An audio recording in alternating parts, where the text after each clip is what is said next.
I'm Aaron from the Department of Fire and Emergency Services. This is now the third episode in our Firewise Gardening Guide series. Here we'll be looking at why Firewise gardening is important for protecting your property against bushfires.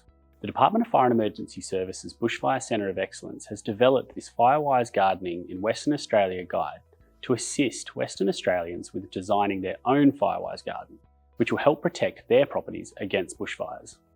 What is Firewise gardening?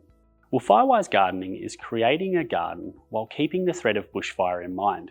Your property may contain multiple landscapes, and knowing how to integrate these landscapes into your garden design is crucial for getting the most out of your Firewise garden.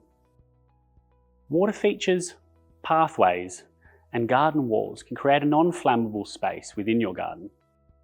Hi, I'm Karen and I'm here today visiting my brother's beautiful Firewise garden. Gary bought this property about 10 years ago and I remember coming out and looking and it was just a blank canvas, and that was exactly the reason that he had bought it, because he could just start from scratch. And he was also very conscious of the then recent Rollie Stone fires, and whilst he wanted to live in the country, he wanted somewhere really safe. If your garden contains upward slants, you could consider building rock steps alongside paths. Mulch can help keep plants green and healthy. Choosing alternative mulch that is non-flammable, such as inorganic pebbles or pea gravel. It is important to engage in regular maintenance activities to keep your garden looking good and your property safe.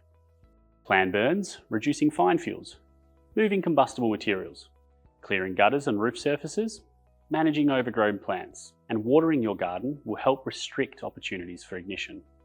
So I was chatting to Gary about what maintenance activities he has to take. I live on 10 acres, so I am very, very aware of the amount of work that goes into keeping a property clean and tidy. And he gleefully told me just a bit of raking and a bit of pruning and he's all done, and he pretty much does that each season. Switching to a reliable fertiliser will also help to keep your plants alive, as dead and dry plants are much more flammable. Consider replacing plants in your garden with the correct Firewise species. And when pruning trees to minimise canopies, cut the branches in a way that leaves space so that there is less damage to the tree trunk. You could also look to align your maintenance activities in accordance with the Indigenous seasonal calendars. This means that you will be basing your maintenance on a close relationship with the local landscape in your area.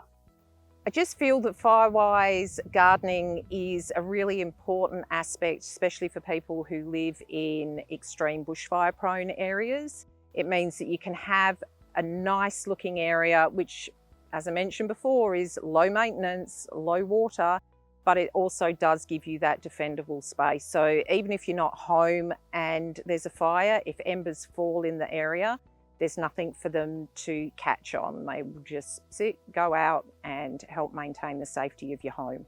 Now, to find out more about designing the landscape elements of your Firewise garden and maintaining your Firewise garden, refer to chapters 7 and 8 in the Firewise Gardening in Western Australia guide. You can download your free online copy today, available on the Bushfire Centre of Excellence website.